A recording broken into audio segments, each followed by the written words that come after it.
welcome to Season 3, Episode 9, which is also Episode 81 of the Retro Game Club podcast. I am Rob, and someone with me who just has no idea what time it is, Hugh. Yeah, is it 1 o'clock, 11 o'clock? Is it Monday? I don't know. Yeah, are we 2 hours difference? Are we 1 hour's difference? Is it the same time? Who knows? Yeah, your guess is as good as mine. You know, a few years ago, Illinois started a bill to go to daylight savings time always. Mm-hmm. So we would get rid of the fall back part, I guess. Mm-hmm. And like every news site in the world reported it as Illinois bans daylight savings time, which one is wrong because we were actually making it permanent. And two, the bill never passed. Yeah, I think it would have been... we just need to get rid of this. It needs to stay daylight saving time everywhere. Yeah, it would be nice. And if Illinois did it, you know, we still have like one of the busiest airports in the country. So I feel like everybody else would start to fall in line because the airlines have a lot of money, or at least they used to. And, you know, they would probably force everybody to be on one time zone. Well, it's coming up in other states now, so hopefully there's a snowball effect happening because we are all sick of this. Like I think Michigan and Florida and maybe a few others at least. But what's been going on?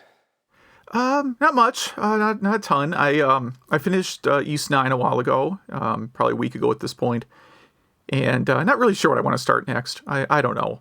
I gotta, you know, always have a pretty big backlog, but work's been a little bit busy, and I haven't really wanted to start a new giant game just yet. So I don't know. I'll come up with something to play. I'm just not sure what yet. And my off-topic note for the week is I've been trying to understand what NFTs are. These are in the news all the time. Yeah. People selling digital tokens that mean you own something, but you don't really own it. Yeah. As far as I can tell, this is the old Star Registry scam, but now with blockchain, making it 10 times as scammy. Yeah. I mean, people are selling their tweets. Some bands are selling MP3s, I guess. Okay. Yeah. So the thing that's interesting to me is like if someone writes in and says, well, you just don't understand blockchain, I assure you are wrong. I probably know more about blockchain than the person writing the email explaining blockchain to me. Just because the industry I work in and the type of application I work on, like a few years ago, I had some, say, executive level person be like, hey, I heard about blockchain, and I think we could like trivially replace our entire application with blockchain. And that's sent me down a very long research path where then I got to explain to them that no, blockchain would actually make everything we do 100 times worse. Yeah. So I understand the technology very, very well. And that's why like I see this, you know, hey, I bought this digital artwork, but I don't actually own any rights to it, you know, for millions of dollars. It's a scam. It's all a giant scam. Don't buy into this. Well, here, I'm going to give some caveats to that. I'm not disagreeing because I do think it's like, why would I do this? But with a but in there, it's hard for musicians to monetize. You know, you used to be able to sell albums, and now music is free. And you used to be able to then make music playing live gigs. And then that went away a year ago. So there's a lot of people just trying to figure out how to make some money with what they do. So, you know, I'm giving some leeway to the musician types out there because you got to eat, and you know, an idiot with their money, whatever, you know, if you could get their money. Yeah. But selling tweets and stuff, I'm not down with. Right, but you don't actually own the thing you're buying. Like we could go and we could sell our first episode as an NFT, and then tomorrow you could just hit the delete button on it. True. Yeah. Like. We could sell it again. I guess I'll sell 100 of them. Who cares? But that's about it for me, man. What have you been up to? Yeah, it's been a long time since we recorded. When we started this, I think it was in episode 0. We said like, yeah, it'll probably be every other week, and then literally this podcast has been every single week. So I don't feel too bad about missing a week. But yeah, you've been busy and I was busy, and we just wanted to.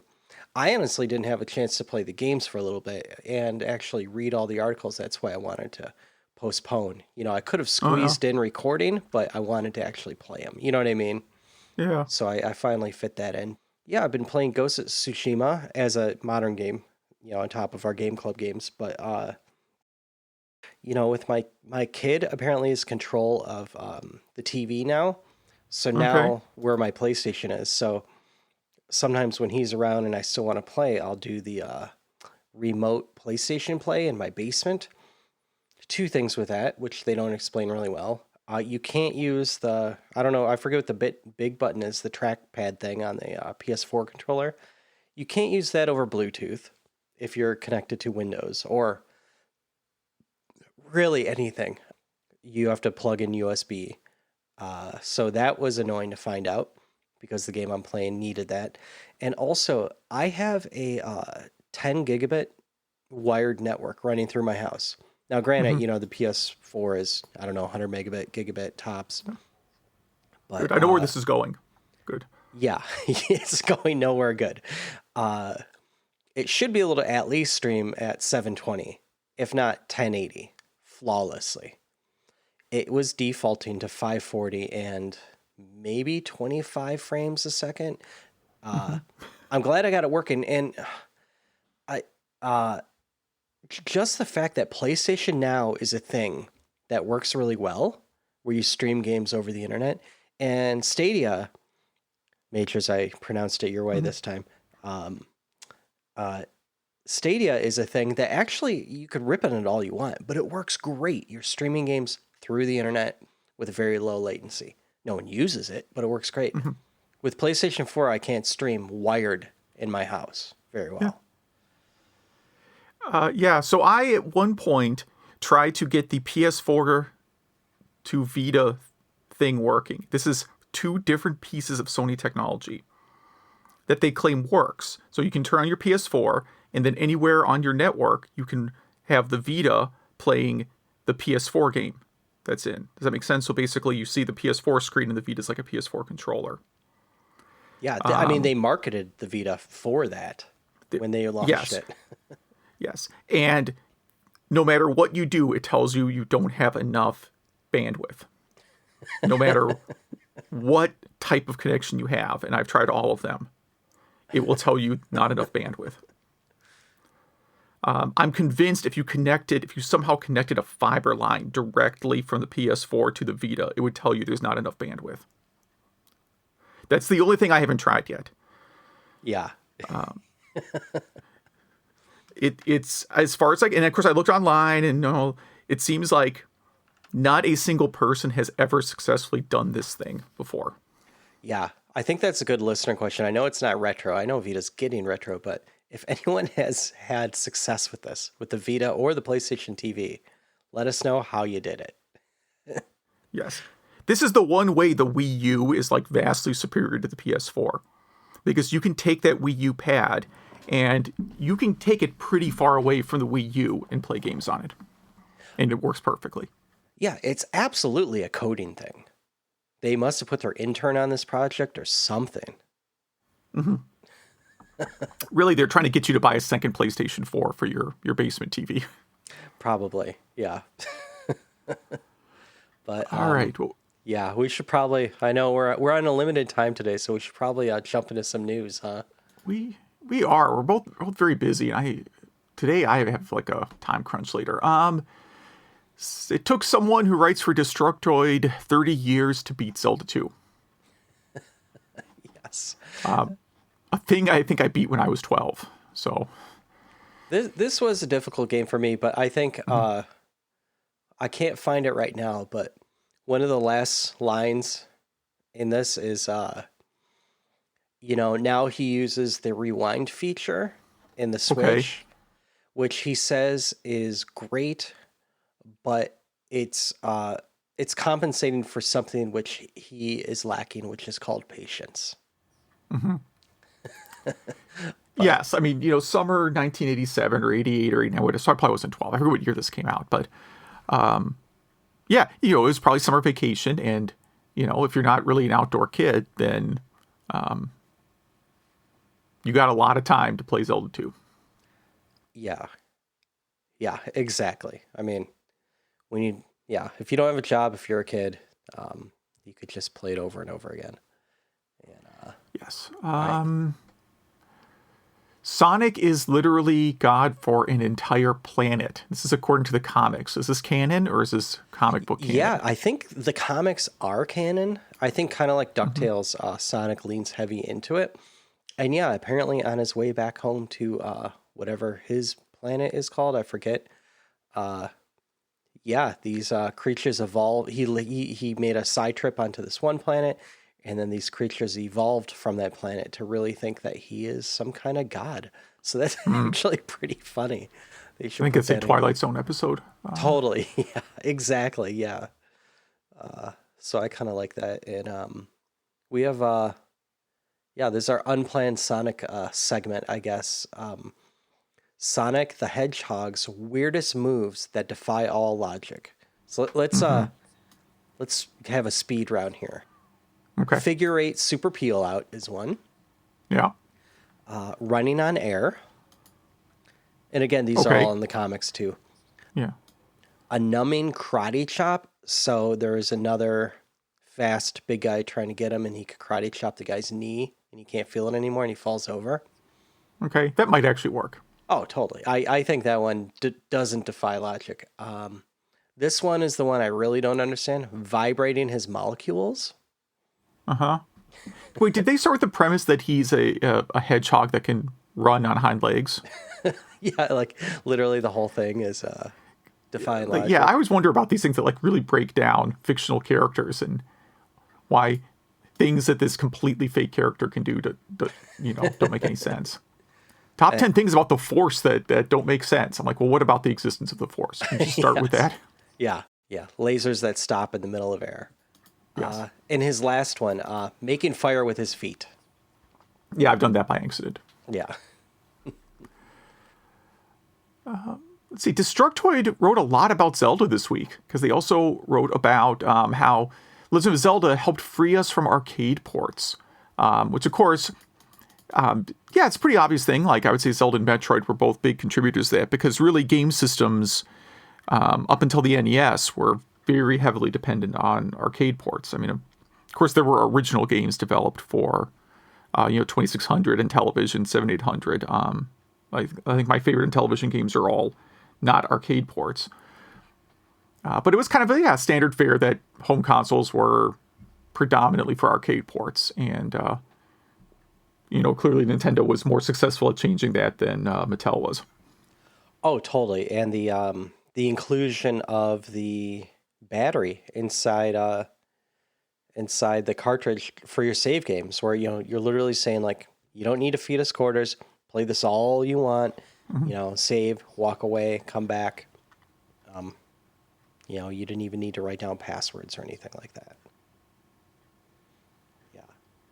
Yeah, makes sense.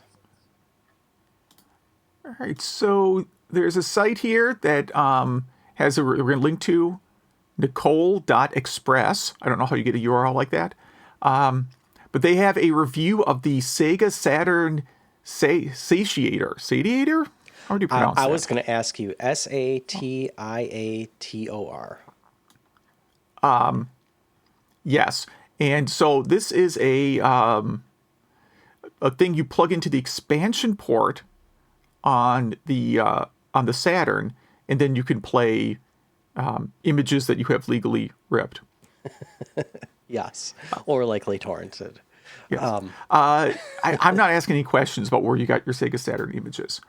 No. And this is a very long review. It gets into load times and a lot of details on how it works. It does not work with video CDs, which I forgot existed on Saturn, so I don't think it's a big deal for anyone. Mm-hmm. Seems like they're mostly using it to play import games.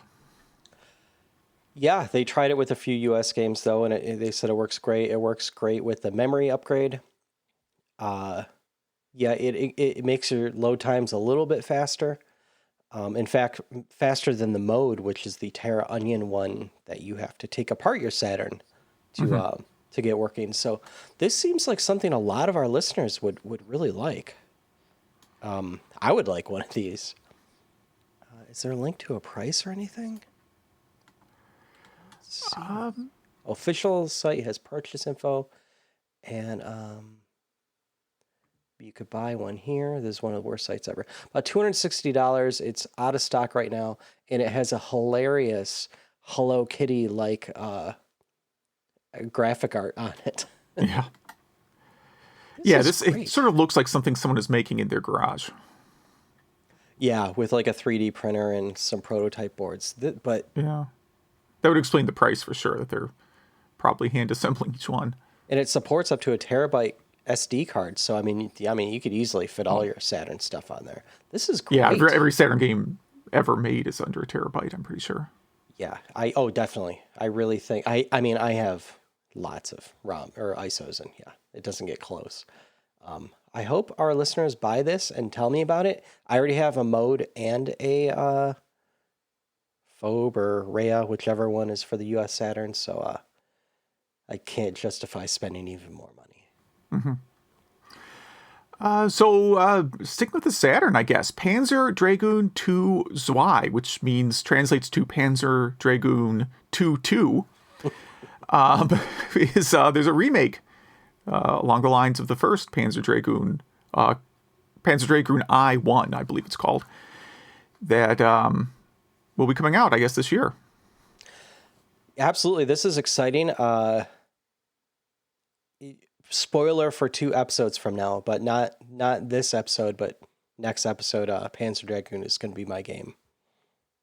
So, all right, I will be dusting off my Saturn then.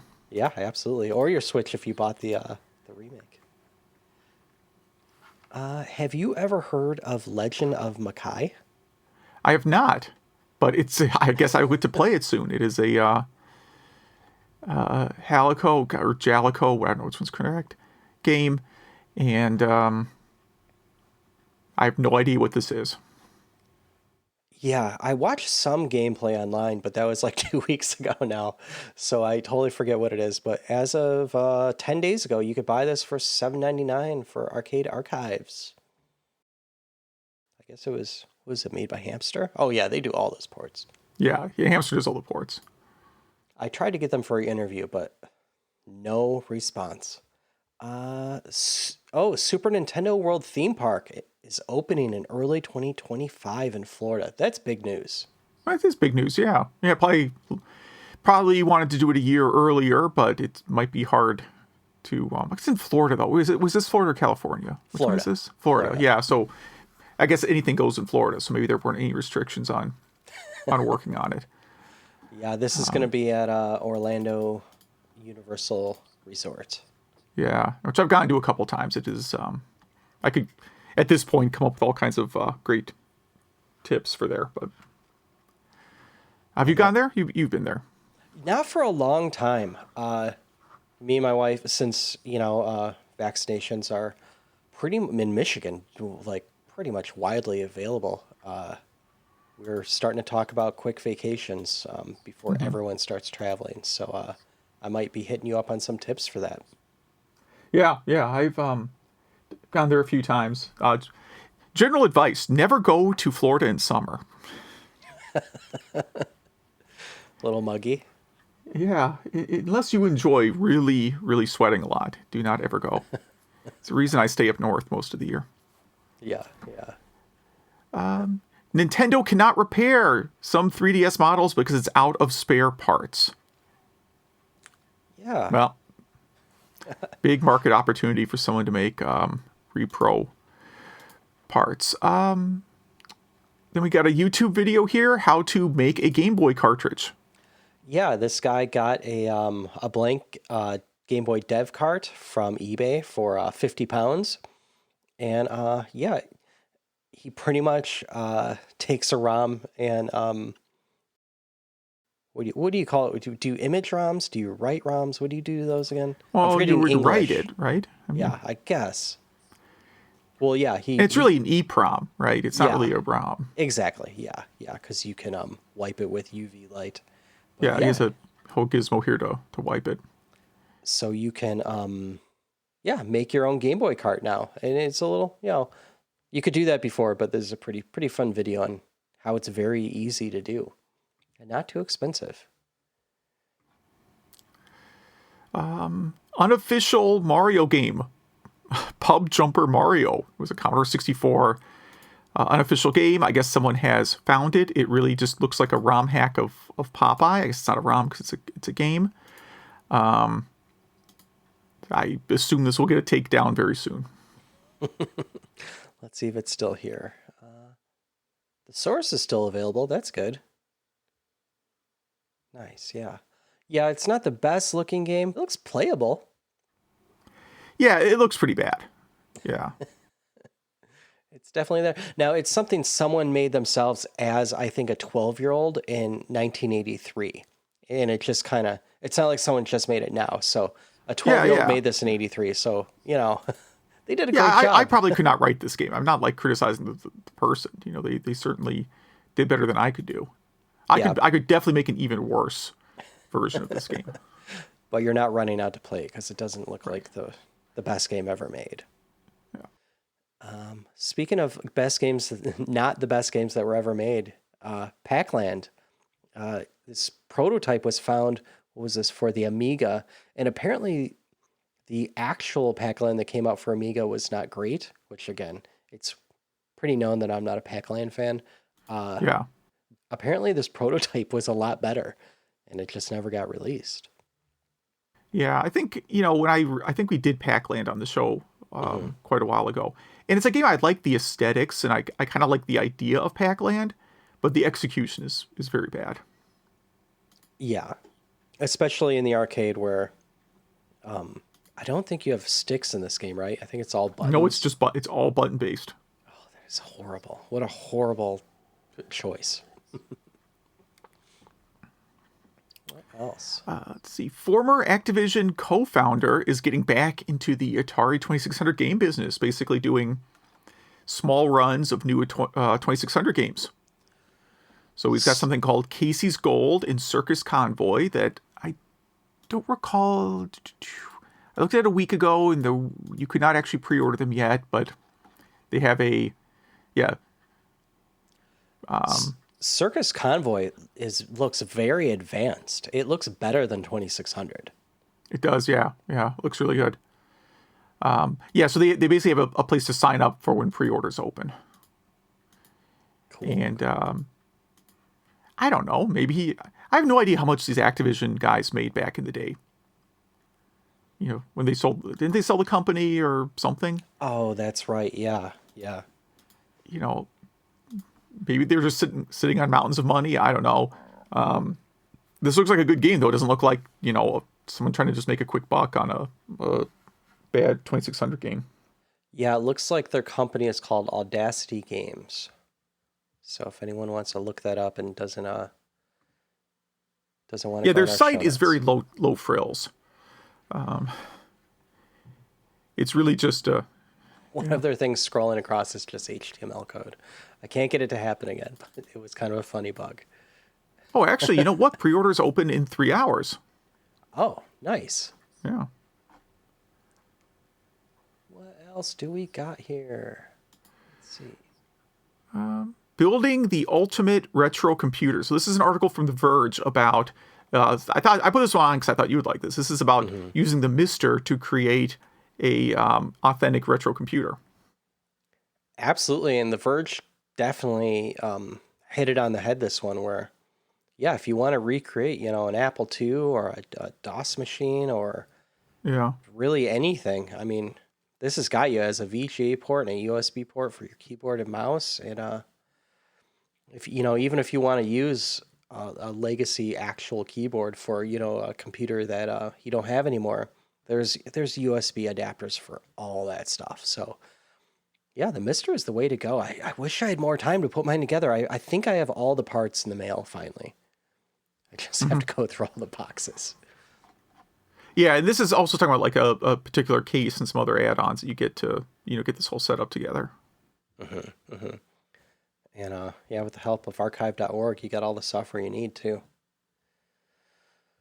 We got a strange one on Hackaday. Retro Dreamcast rhythm game controller built from scratch. This is for a game called Poppin' Music, which I have never heard of. I've heard of the game. It's It's a good looking I don't know why I've heard of it. controller. Almost looks like a But yeah, whack-a-mole they type built thing. a giant game show, button type controller thing here. Yeah, it looks like a bunch of buzzers or something. You're right. But yeah, so if what a niche thing. I couldn't imagine doing something like that. So this is one that I feel I've heard about before, but I guess it's a new article on Hackaday about how the DS Lite has a secret composite out video built in. So you can actually hook it up to a TV screen. At least the top screen. The bottom screen wouldn't make any sense to hook up to the TV. Mm-hmm. And I feel like I saw an article talking about this a long time ago. In fact, I think when you plug it in or access it, it actually turns the top screen off. Yeah. Well, it looks like on the demo here, they just literally detached the top He screen. removed it. Yeah. And it looks like, does it need a firmware update to actually work? Like, is Yeah, it needs a software mod of some disabled? sort. Yeah. Yeah, it's not like super. This is not for most people. No, but pretty neat. And yeah, Mario Kart DS looks pretty good there.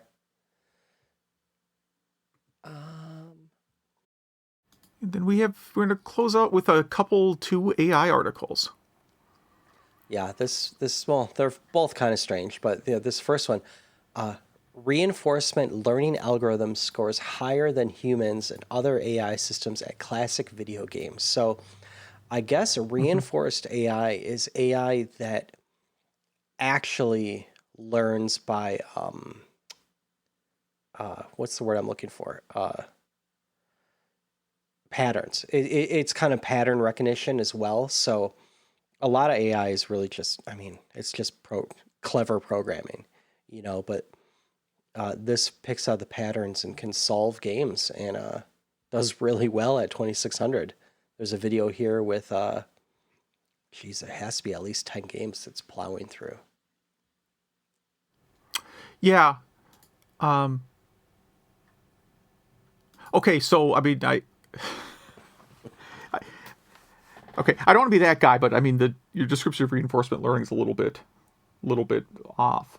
Well, please, no, correct me, please. Yeah, I mean, I don't want to be like I did my master's thesis on this, but like, I mean, essentially, you're using an AI where you define a set of rewards. Basically, you're creating an AI where you give it positive and negative. It's sort of like, I hate to say, it's like training a dog, right?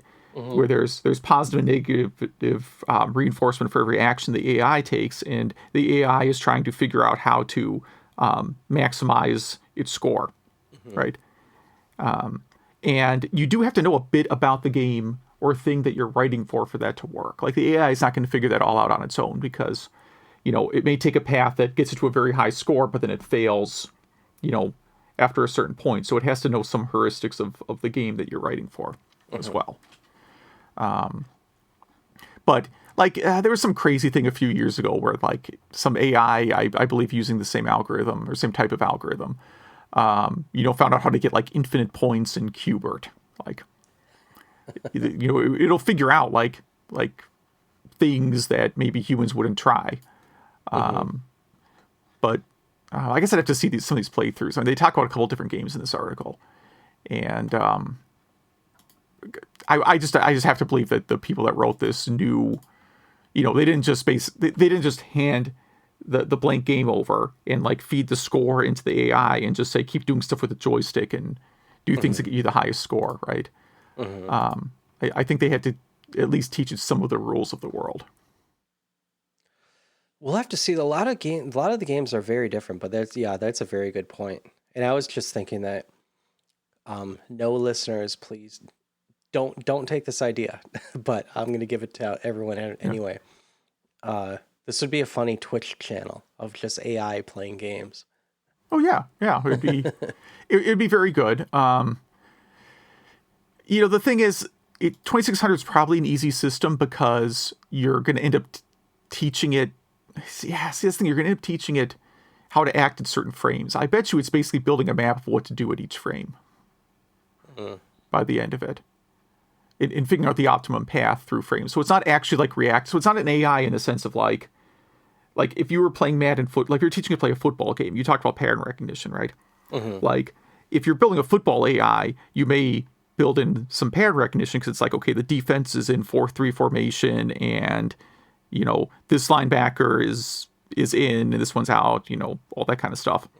And from that, you would make a decision based on like the situation. And with these reinforcement algorithms, that's not really what you're going to do. You're basically trying to find a path. So like you would use it maybe to solve like shortest path between 2 points.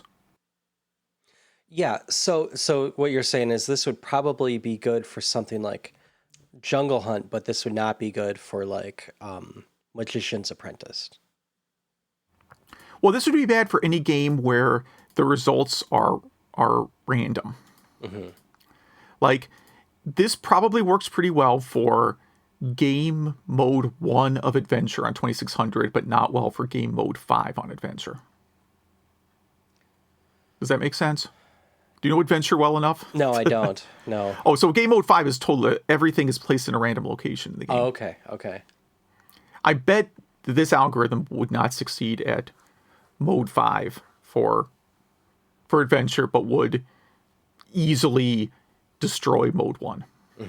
Because mode 1, everything is always in the same spot. Okay, yeah, that makes sense. But that's the secret, of course. Like most Atari 2600 games have 0 randomization. Yeah, yeah.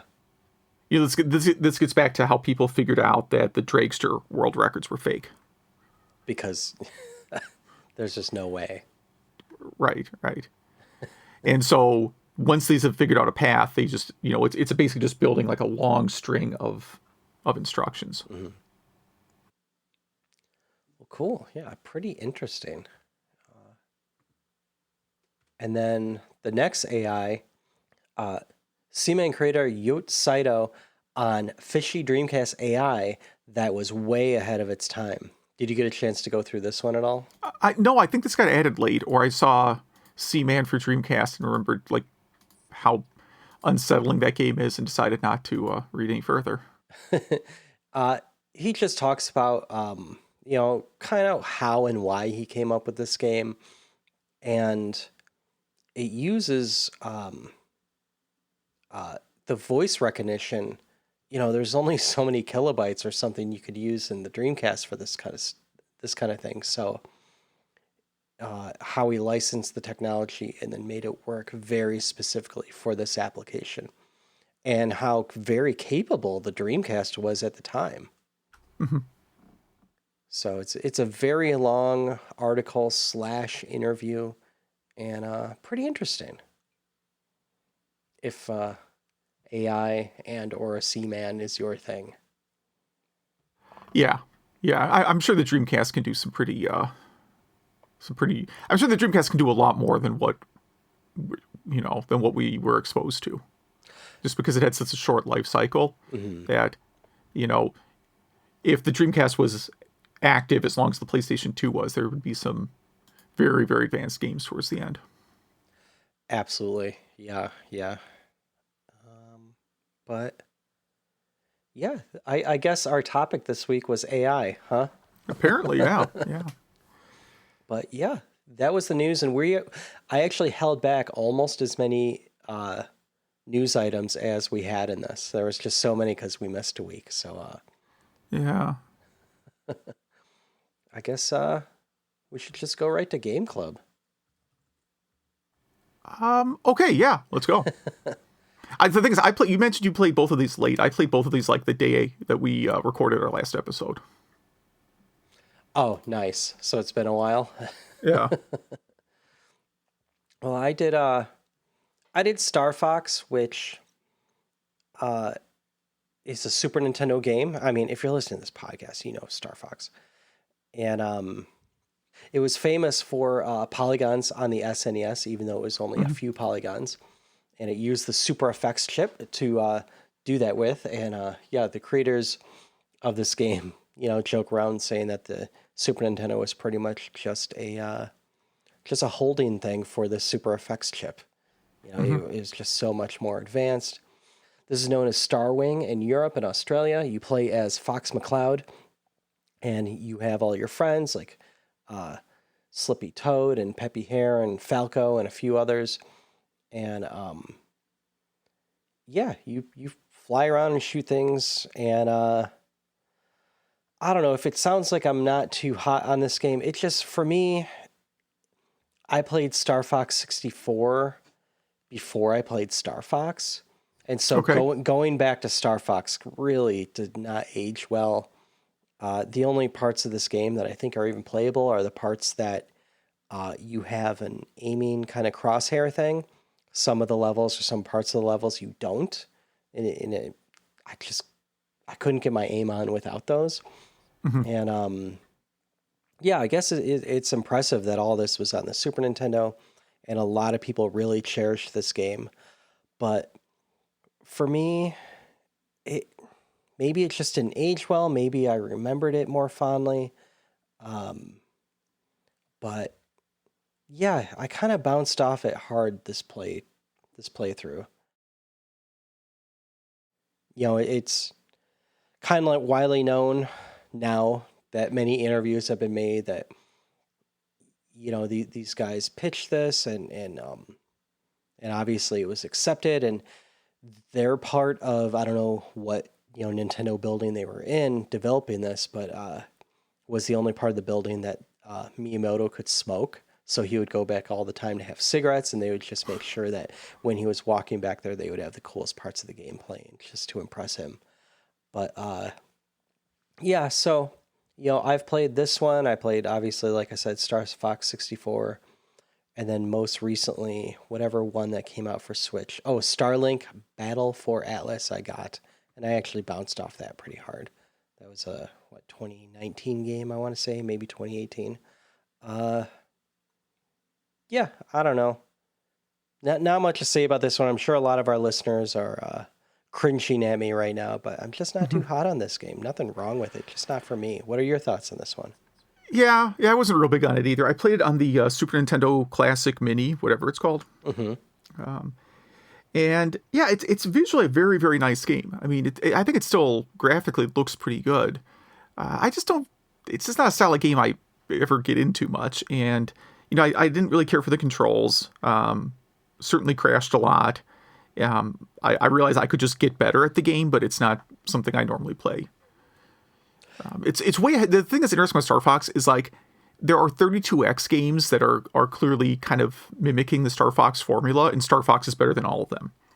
And Star Fox is better than basically every polygonal game on the Jaguar, except for maybe Iron Soldier. Mm-hmm. It's so far ahead of every other game, even on systems with, allegedly better hardware. Mm-hmm. Mm-hmm.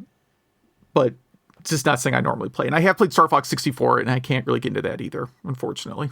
For some reason with that one, it just connected with me, and I really liked it.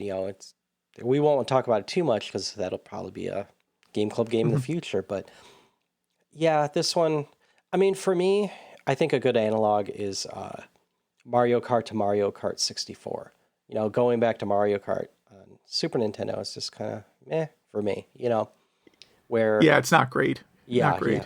Right when you get the 64, the real 3D graphics where you're more than 30 polygons. Uh, that's where it really 3D really started hitting for me. So yeah, I mean, I'd really like to know what our listeners think of this game. I hope we're not too alone on this one. And I really wanted to like this one more, but hey, live and learn. But All let's right. go to your game. Yeah, so I did Frogger, definitely an accessible game to play. Mm-hmm. So I first played on the 2600, which definitely has not aged well. I mean, I think for the time it was released, it was on par for a lot of other ports. So then I switched to the Genesis version, which looks a little different than the arcade. It's sort of weird. Like they could have just done an arcade perfect version of Frogger. But instead they did like this kind of cartoonier version like they did with Miss Pac-Man, although I realize there's different companies involved. And it's good. I mean, it plays just like Frogger, just with a little better graphics. When I was young, I was pretty bad at Frogger because it never really occurred to me that Frogger can move like both up and down. Like, I was always just plowing forward as much as I could, and didn't really connect for me until later that, sometimes your best strategy is to kind of work yourself back down and back up to get to certain points, if you understand what I'm saying. Yeah. So I'm definitely way better at Frogger now than I was back in the day. I can get pretty far into the game now. But yeah, it holds up well. It's fun. I also have this like LCD repro. It's like a repro of like the old LCD games you would have gotten in the 80s. It is awful. What it port is not fun do at you all. think is on that one? Oh no, that's not any port. It's just No, it's not a port. That is an LCD like handheld game. like a Tiger. Yeah. Yeah, like a Tiger game. Yeah, it's bad. Really, really bad. How about you? What do you think? So yeah, I love this game. Obviously the arcade original version, I think is the best. The 2600, like you said, it looks pretty awful, but for me, it plays really well, and it's still really fun. It really captures the spirit of the game. I'm trying to think of the other versions I know. There's a really strange Game Gear port. Okay. That it's a totally different game, but it's still really cool. I won't go into that. Our listeners should just check that out. So the last time I played the arcade version of Frogger, this is kind of weird. It was at a resort. I'll call it a resort in northern Wisconsin. Not the place with the creepy doll room, but the the place where you get like it's like a series of cabins around a lake, and the same family has owned it for 100 years or whatever. And the cabins themselves are they were built sometime around World War II, maybe earlier. So it's very, very rustic. It's a very nice place, and they have a lakefront bar, like a little I guess lakefront bar is the best description I can have for it. And it's basically for people staying at the resort. There's only like 6 cabins, so it's not like a huge bar. And you go there, and they have a pool table, but they also have a tabletop Frogger there, like cocktail table Frogger, which I'd not seen in the 80s even. And I talked to the owner of the place, and they're like, "Oh yeah, we bought this in 1983 or whatever, and it still works." So. Just been in that, little bar forever. And yeah, it does work. The joysticks clearly have a lot of wear on them, but the screen was fine, and it's a fun experience playing that. You can play that 2-player, and the screen flips based on who's playing. Yeah, man, this game, it's so simple and just, I think it's a model of good game design, especially in the early 80s, where you see the screen and you immediately know what to do. It really doesn't need any instructions. It's not too frustrating when it gets more difficult. It feels pretty fair. Great graphics, great sound. Like I said, I think even the bad ports are pretty good. I have a buddy that has arcade cabinets and in a few, bars and arcades. And he said that of all his cabs, Frogger is always number one moneymaker every week, which really surprised me. Well, it surprised me and it didn't surprise me, I think Street Fighter or something would be up there, but he said Frogger is by far number one.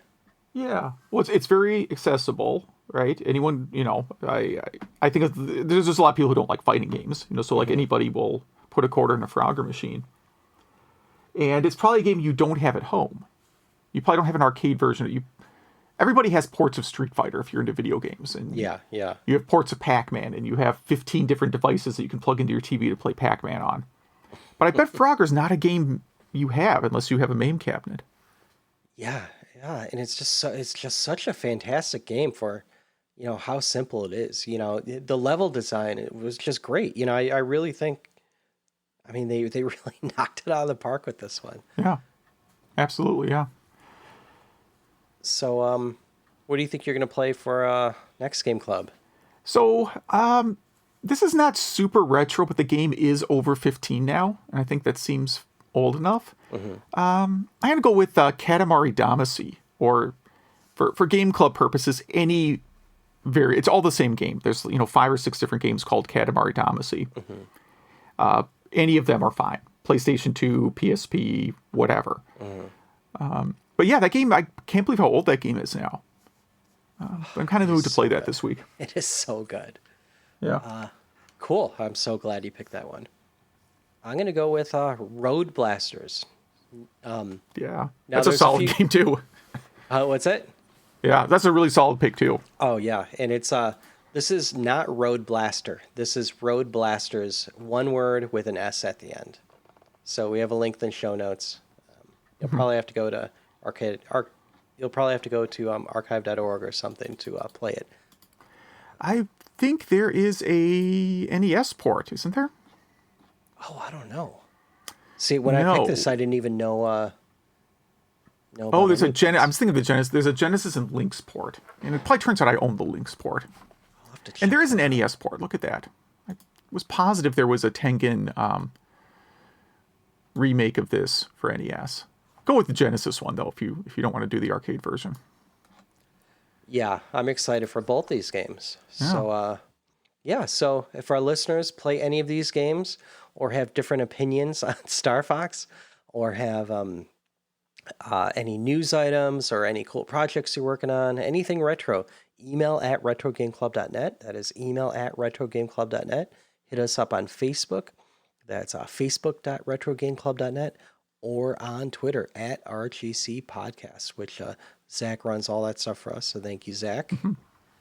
Yes, thank you. Some good emails this week. Yeah, we got a bunch here. Let's see. Majors writes about the Taito arcade closing in Japan. And in related sad news, Namco U.S. Arcade Division is also supposedly closing up shop. There's an article about it that he sends us a link to. It's going to be selling off its locations to 3 different companies, and the assumption is that Dave & Buster's might be buying some of them. Makes sense. All right. Blizzard Rock and Roll Racing, noting that they released it free back in 2014. I remember this. They gave the game away for free, but the music was removed. So there you go. Op Nintendo video. So he was very happy to hear us talk about Long Island Retro. So he went to the show in 2019, it looks like. He said, one cool thing about this show is that it takes place in an aviation museum. So there'll be a full-size A-10 above you while you're playing a Pac-Man arcade game. Sweet. And overall, he says, it's very well organized, very well displayed.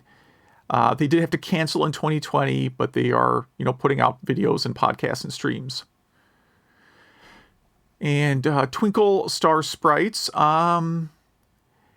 says another game that does the mechanic of dumping on your opponent is Tetris Attack, which I've not played in a very, very long time. And then Playing with Power series on Crackle. So he's made it through the first episode so far. Said there's some criticism online that they focus way too much on Nintendo products. So if you're not a Nintendo fanboy, maybe that documentary is not for you. It's literally a Nintendo documentary. So anyone complaining about it, they're just literally watching the wrong yes. thing. I meant to mention that. Yeah, I watched all but the last episode, and it's okay. I think I've gotten to the point where I know most of the stuff. Like some of the really early stuff with Nintendo, I did not know. But yeah, it's okay. My only criticism is it's the kind of editing where they keep cutting from different interview to different interview, kind of putting the story together that way. And I just kind of want to listen to the person talk. You know what I mean? Yeah. It's like the games that made us, or the toys that made us. That's what I'm talking about. Yeah, it's cut that way. Oh, yeah, I hate that. Okay. Yeah. That's the problem with that one too. You really want to get into hear someone's story and they cut to something else. So it's all just like 1 second clips of people. One of my favorite parts though is oh come on, Tommy. What's the name of the Intellivision owner? The Tommy Tellerico. Thank you. Yeah, he shows off his Super Nintendo dev kit that he never gave back to Nintendo. I think that's one of my favorite parts. And then they sued him. All right. Next email we got is from Stanley, who writes in about the game.com some more. So you can't believe he's conversing so long about this horrible, horrible handheld. Apparently there was a smaller variant called the Game.com Pocket Pro. It had better battery life and only one cartridge slot and a backlit screen. And it came in different colors in the same way that the Game Boy Pocket came in different colors. But Tiger did not improve it that much. They did not have a screen with better refresh rate or, again, actual color or a faster CPU. So it's the same bad system, but now smaller and with fewer features. If you look at their list of canceled games on Wikipedia, it is pretty impressive, though. Sonic 3D Blast, Command & Conquer Red Alert are both games listed as canceled. He has no idea how either of those could possibly work on the Game.com. Yeah. So yeah, he says enjoys the podcast and has been helping him stay sane during quarantine, along with the Retro Hour and the 2600 Game by Game podcast. Both podcasts I would highly recommend. Yeah, great podcasts. And they just did Mario Brothers on the 2600 Game by Game podcast. And that was a good one in the Retro Hour. I don't think it's their most recent episode, but they had one of the early developers for Bullfrog on there. And it's a really, really interesting story. Yeah, I have to catch up on both of those. Now that I don't really have a commute, it's harder for me to listen to all the podcasts I usually do. Yeah, I would say not commuting has definitely changed how I listen to podcasts. There are some podcasts that I used to listen to fairly often that I almost never listen to now. Mm-hmm. And others that I just have on in the background all the time. So yeah, it's just different pattern, I guess. We have our first email from Russia, from Vadim B. Thank you so much for writing us. I really like the international emails here, but yeah, he's been listening to us since about 2019, and he discovered us during our LACA episode, and which was a pretty early episode. Mm-hmm.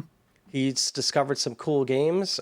He brought in the new year by playing DuckTales Remastered and Super Monkey Ball, with both turned out to be great. And then some duds. Spider-Man on 32X is pretty bad, which, yep.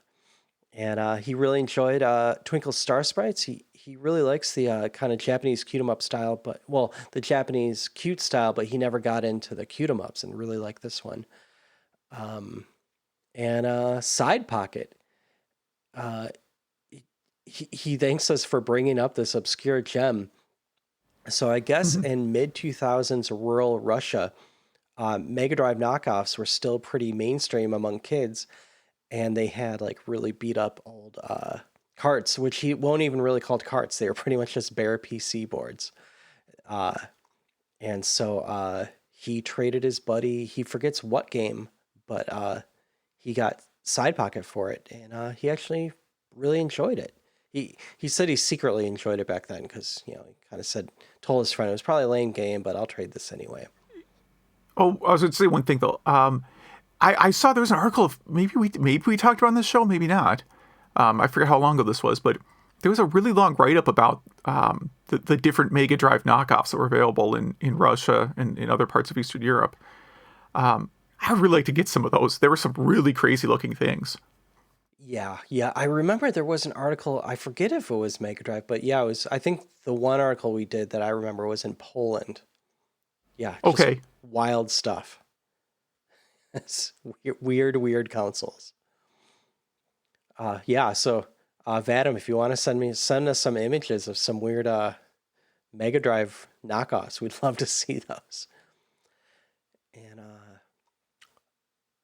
Rob writes in that he grew up playing Frogger, and whenever the music would come on, he doesn't remember if it was 2600 or Coleco, but his dog would start howling. But he says this game has definitely changed over the years, but his daughter won a bunch of tickets at the arcades with the new versions of them. Oh yeah, some of those crazy. Speaking of going to Orlando, they have a lot of the hotels have these kind of ticket redemption games that are some crazy version of Pac-Man or another arcade game. Where you win 2,000 tickets, but 2,000 tickets nowadays, I guess, is enough to buy the eraser. Yeah, yeah. It's like an entire tree worth of tickets. That, yeah. Yeah. I tell you, when quarantine's over, I gotta make a trip back down to People's Choice Family Fun Center, which is have I mentioned that place before? I'm sure you have, but I don't It, remember it. I mean, the name sounds, like some sort of communist, you know, resort. Hmm. People's Choice Family Fun Center, and it's not super close, but they have a giant VHS and retro game store as part of the Family Fun Center. Oh, wow. So it's really a place where there's like just a ton of ticket games, So it's for kids. So they have ticket games and prizes, and you take your kids there to go play a bunch of like Chuck E. Cheese, but they have way more games than a Chuck E. Cheese. Because food isn't like their mainstay. It's really ticket games. And then, yeah, the weird retro VHS game store. I mean, they had I'm telling you, they had like every system, but it was totally disorganized, total hodgepodge of stuff. Like, it's really like a fishing or digging expedition when you go there. I've gotten like some weird like import systems from them that someone must have traded in at some point. So, really strange place. I got to go back there once, whenever it's like safe to leave the house again. Yeah, you'll have to share some pictures from there. Yeah. Let's see. Stanley writes in, a month ago, he said he'd send us some photos of his Crazy Kong cocktail cab that he finally got around to cleaning up. So he sent us some photos there. And it still needs some refurbishing, but yeah, it's pretty authentic. And he also refurbished a, looks like a Neo Geo MVS 4-game cabinet with retrofitted parts and an Atari Millipede cab, which I have one next to me here too. I love that artwork on that one.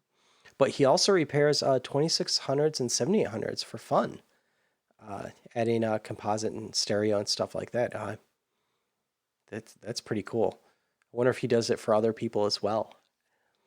You may have some clients from this podcast. Yeah. I guess on social media, we asked a couple of questions about Mortal Kombat favorites, very generically, and retro video games that could be made into TV game shows, again, based on the Frogger news from last episode. I'm going to kind of lightning round a few of these, if that's all right with you. Mm-hmm. Frogger, let's see, someone writes in that that's their favorite one-handed arcade game, even above Q*bert and Pac-Man. And that's an interesting topic. Arcade games that can be played with only one arm. Yeah, that is a good topic. Yeah, not as many as you would think. Yeah. Not a big fan of Mortal Kombat, someone says, but they like the theme music. Other people, we got some votes for Ultimate Mortal Kombat 3 and Shaolin Monks. So at the peak of being an arcade rat when MK3 came out, first saw a cabinet and there were 30 people surrounding it taking turns fighting the winner. There was no game facts, just urban legends at that point. And it's the kind of thing you will never experience again because, one, there's just not that many arcades. But, it's just a different, whole different time. And I remember that too. Like, new fighting game would come out and there'd be a huge crowd of people around it and everybody trying to figure out the moves and people with the terrible rumors about secret moves they saw that didn't actually exist. Someone else mentions that they met a few of the actors from the first Mortal Kombat and that they're all very, very nice. And I've met most of the actors from the first Mortal Kombat. And they all are indeed very nice. Cool. But being stunt people, they're all, I don't mean this in a derogatory way, they're all much shorter than you expect. So, like, you see them on the arcade game, and they look like huge, towering people, right? But you forget that, like, most of these people got started as Hollywood stuntmen, and they're all, like, 5'6" to 5'8". Mm-hmm. Oh, yeah, that makes sense. Don't get me wrong, they're all trained martial artists and could completely do... Like, I have a big reach advantage over all of them, but I would not last in a fight against any of them. So... video games and TV shows. Pac-Man, of course, chasing people around in a big maze. Someone mentions there was a UK show that used the Total War Rome game in some sort of competition. Wow. Interesting. To Blizzard Arcade Collection news story. I guess we got a bunch of feedback on the Blizzard Arcade Collection, which I said I thought was the worst idea I'd ever heard of. Yeah. So someone says thumbs down. He says these games should be 99 cents each. That's about right. I think that's how I felt too. Yeah. Yeah, one person says they want Lost Vikings 2, but nothing else. Someone bought it. Someone did buy it recently. The best feature is the Rock and Roll Racing Definitive Edition because it has a zoom feature. And if you're running it on PC, you can apply CRT effects. Oh, cool. That is cool. So that sounds cool, yeah. Well, cool. Yeah. Thank you, everyone, for all those emails and all the social media feedback. It's literally why we do the podcast, even though I butcher most of them. Yes. So thank you very much. Everything. Keep writing them in. And those games again for Game Club is Road Blaster and Katamari Damacy. Yes. And I think that wraps it up. Yeah, I think so. So thanks for listening. Yeah, thank you.